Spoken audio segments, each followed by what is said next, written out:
7. Secrets.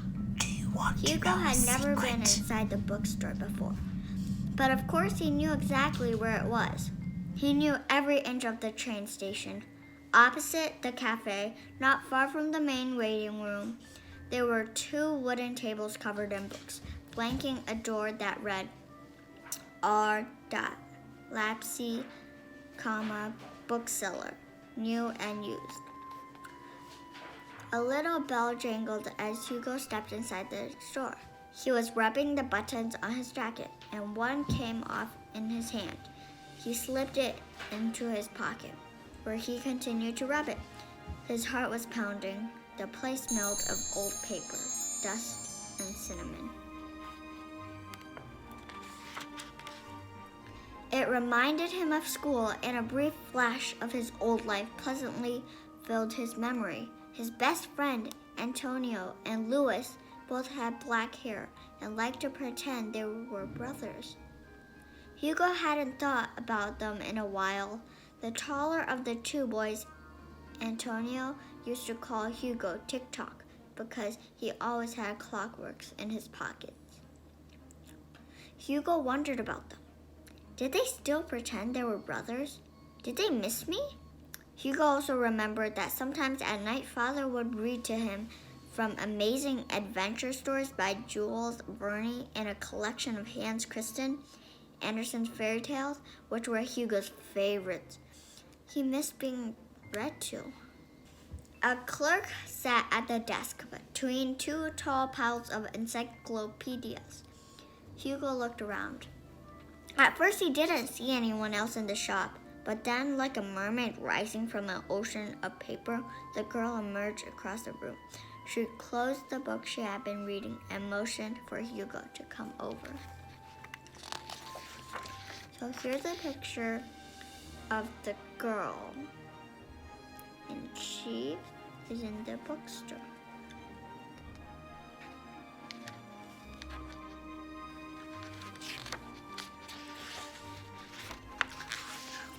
Papa George's still has your notebook. How do I know you're not lying? You lied before. I didn't lie. He's tricking you. Why are you telling me this? Why do you want to help me? The girl thought for a moment. I want to see what's in your notebook. You can't. That's a secret, said Hugo. Good. I like secrets. Hugo thought she was a very strange girl. She called to the clerk sitting at the back of the store. Monsieur Labassie, I'm taking the book on photograph. I'll bring it back soon. Yes, fine, he said distractedly as she left the bookshop without looking at Hugo. Part of Hugo did not believe the girl. Maybe she was playing a trick on him. But since he had nothing to lose, he marched over to the toy booth and waited until the old man was finished with his customers. The cogs and gears in his head were spinning out of control. What are you doing here? Asked the old man. Hugo took a deep breath. I don't believe you burned my notebook. You don't? The old man seemed surprised. He thought about it for a few moments and said, Well, I don't really care. Maybe you're right. Maybe those were not the ashes of your notebook. But you won't ever find out, will you? Hugo inched closer to the booth.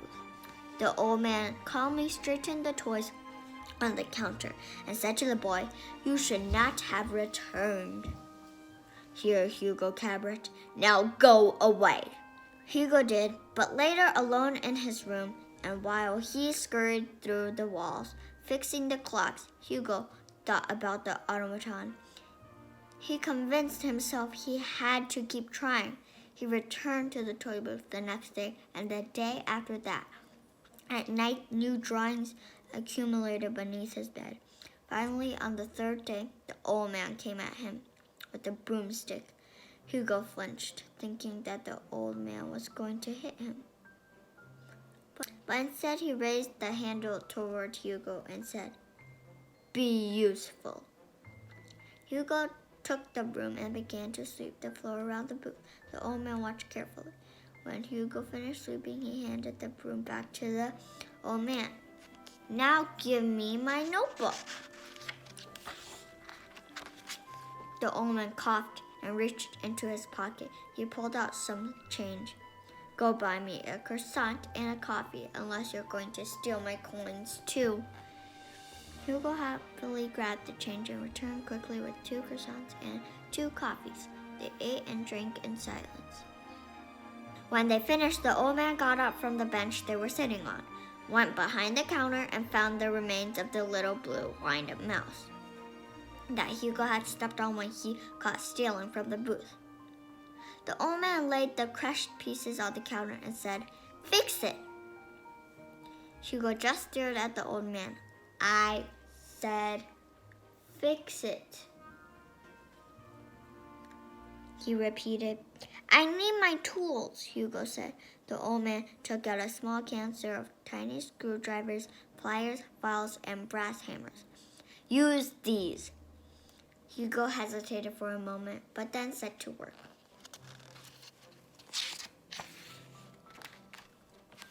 So here's a picture of Hugo trying to fix the mouse he broke. And then there's the old man watching him. And then here's Hugo trying even harder to fix the mouse, and it seems like it's working.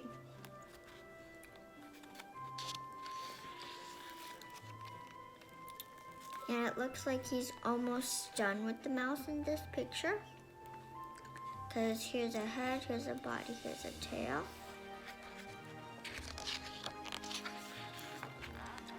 And then in this picture, he fixed the wind-up mouse he stepped on. Because here's the winding up place, here's a head, here's a body, here's a tail, here are the legs. The mouse skittered noisily across the counter. "So I was right about you," said the old man. "You've got some talent. Now will you tell me why you came to me? Will you tell me about the drawings in your notebook?" "Give it to me first," said the boy. The old man exhaled. "If I didn't burn your notebook, there's only one way I would even consider giving it back to you. Children like you are not worth the rags you wear, but most children like you would have disappeared completely after being caught. And most children like you aren't so good with mechanical things. Maybe you will prove that there is more to you than being a thief. Perhaps you can earn back your notebook. But remember, you're gambling with your time, because you might work for me for months and months only to find out that you were wrong about the notebook. There's a chance it's already gone. That's the risk you'll have to take. You'll come to the booth every day. I will decide how long you must work for each of the items you stole, and it will be up to me to decide when you have earned back your notebook. If it still exists, do you understand?" "I already have a job," Hugo said. The old man laughed. "Thief is not a job title, boy. I have another job, but I'll come here when I can." "You begin tomorrow," said the old man, and Hugo ran off down the empty hallway, careful not to click his shoe heels on the stone floor. This wasn't the perfect plan for Hugo, but at least it was a start.